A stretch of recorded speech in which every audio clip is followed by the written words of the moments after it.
Hello, Aries Rising. How was your April? Before you listen, it could be really supportive to go back and listen to the scope for April because for me, I always find that I become more sensitive to the subtleties of astrology from studying how it was when I can look back at the evidence of having how it happened. And so I think look backs before you begin something new are really informative and they help you feel more effective and like with yourself as you move into something new. So take it or leave it. I suggest going back and listen to April and attune to like what feels are true here, what's alive, what did unfold, how did I receive the information of reality coming my way, stay with myself. Like, what can I now see I was being invited to learn, to adapt to respond to do differently, to take seriously. And, what was like kind of clearly not relevant or in my way as I tended to what was really mattering to me. So then come and return. So welcome back. Welcome back, Aries Rising, as you begin to look ahead to the month of May. I'm an Aries Rising myself, so this is for both of us. So, what's fun about May in 2026 is that it begins and ends with a full moon. This doesn't happen all the time. So, we're going to begin with a full moon on the first, and that's going to be a full moon in Scorpio because Scorpio is the polar sign of Taurus, and the sun is in Taurus at the beginning of May. So, this is a very sexy is the first adjective that I heard. It's a sexy full moon to the degree that you are finding pleasure in basically opening your throat back and allowing someone to, mm, allowing those deep in your intimacies to really see you in your vulnerability. The neck is such a vulnerable place. Taurus rules the throat and the vocal cords. Scorpio rules the genitals. These are the openings of the body, very sensitive, vulnerable places where we tell people who we are. They're honest places in us. So they will very clearly show us where we're afraid to be seen, where we're afraid to be open. And so this full moon will have like a gamut of intensity in relationship to your current capacity for being seen in your truth and held in your truth by others. So there could be some deep feelings around that. And it is one of those full moons that where if you can balance the big feelings with self-care that's very like body oriented, like really taking a bath and then putting on the lotion and like feeling really good. Like what can you give yourself? Constantly asking yourself, what would feel good to me right now? What would feel good to me right now? What would feel good to me right now? And giving that to yourself. Like that will be really helpful the beginning of the month because things are going to be coming up. These are important. It's important for you to see where vulnerability is frightening because vulnerability is part of being alive. And practicing comfort with vulnerability is how you can become a person who lives more open in your truth. It's just true. And it's a practice. It's not like We either have comfort in it or we don't. We practice getting comfortable. So the information that comes up is not here to shame you. It is here to show you where you can hold yourself more lovingly and lean into opening there. Yeah. So when I think about the month of May, when I look into it, I'm feeling that even though Taurus is sort of a sign, is like a sign that we associate with a slower pace, things are still moving pretty fast. There may be a sense of like time is flying, and you may have felt that about April. Time is like flying right now, in a way. A lot of this has to do with the speed that Mercury's moving. And so they're all, at one and the same time, there's a part of you that's like really wanting to anchor and to slow it down so that you can, whoa, be with your life, like be with your life and tend to it and like noticing this isn't working. This could be stronger. This needs to be fortified. No, I don't want it like this. This sense of like wanting to really tend to things will be really up. And also, you may feel like, whoa, these days are going fast. Like, wow, how is it Friday already? It's like that time of year when things are going really quickly and you're like, where did the time go? So it's this interesting mix, I think, in the first half of the month, especially of like wanting to really drop into presence while also sensing that, like, wow, time is really, I don't have a lot of time to be as present as I want to be with these different things and giving yourself compassion around that because that can be kind of an unfun thing to hold in both hands. But ultimately, I think what you've been learning and what's been growing is a steady awareness across April and into May of what isn't working. Notice a growing scratch, a frustration. I was like, oh, I just you sense a kind of dissonance. You sense something that's off. You sense something that's out of congruence. You want it to be different. It's important to honor this. Listen to it. What is it? What is it that you want? And what is like going to be peaking is what I'm seeing is like mid month, like the 14th through the 16th, especially when we get to the new moon, like really understanding where there is a no in your life. So in my teachings, I teach on something called the Emergent No. I've been teaching the Emergent No for years. And with this situation, it's emerging because it's emerging from your consciousness. You may have had a no for this for a long time. You may have been a no for decades. But something, it's emerging into your awareness that you want this to be different.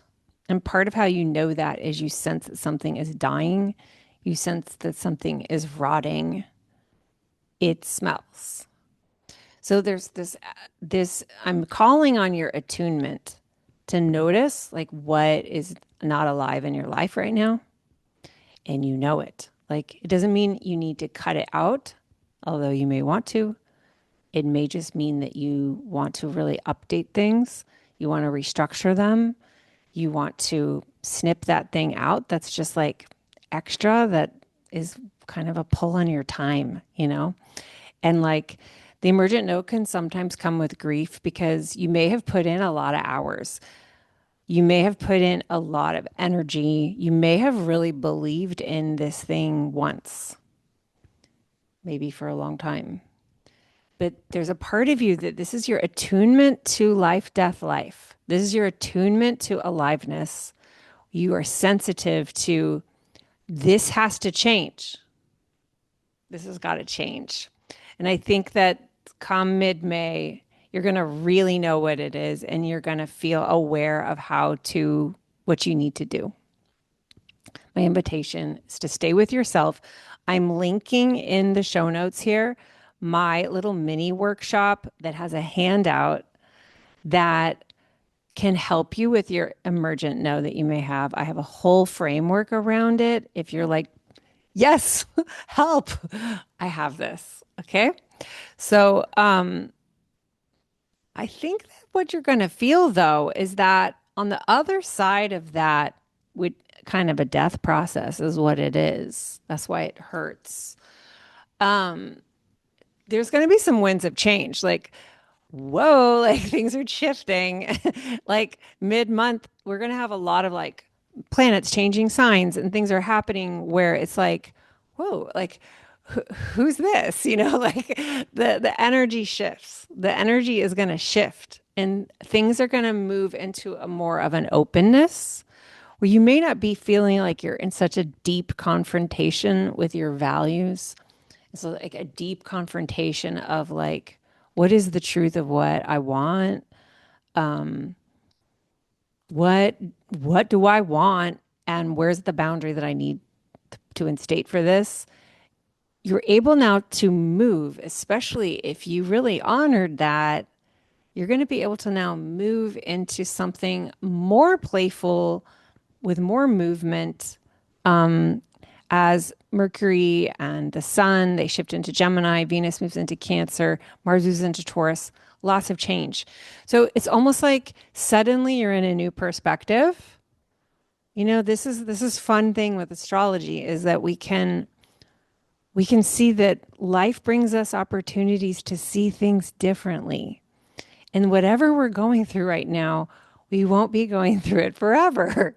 So you have this opportunity mid-month after the new moon to kind of move into a new skin, like you're moving into a new wardrobe and now you're looking at everything differently. I'm inviting you to do that. Notice how you're looking at it differently. It's talking to you differently. Your life is going to be talking to you differently.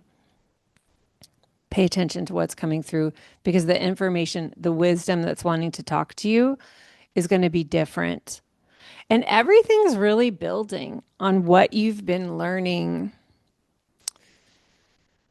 Honestly, I would say since mid-February, but definitely since the bigness of Aries season that we were looking at in April.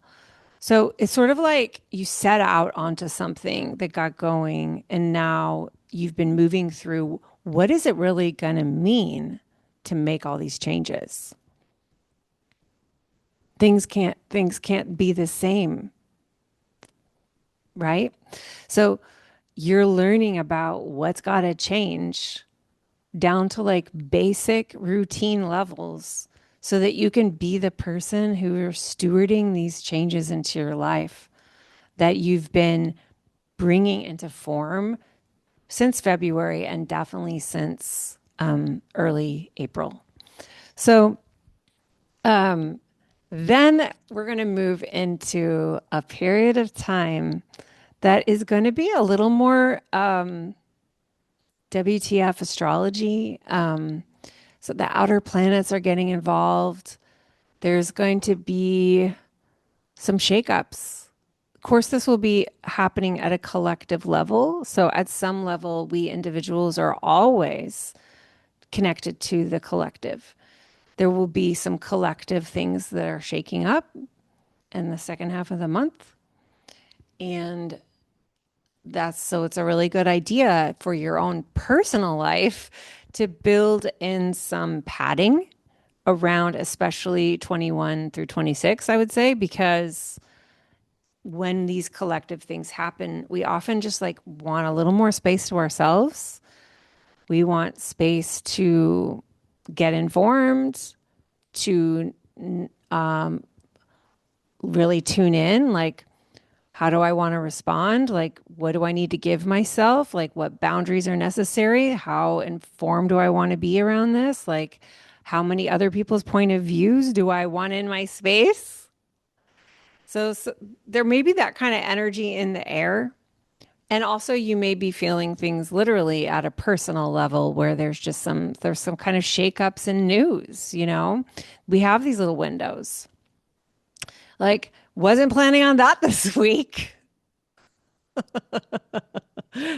So it's definitely like a time to kind of keep things open where you have like less planned, and maybe you want to figure out where some self-care can be dropped into those days to care for yourself so that you can stay in attunement with your own wisdom.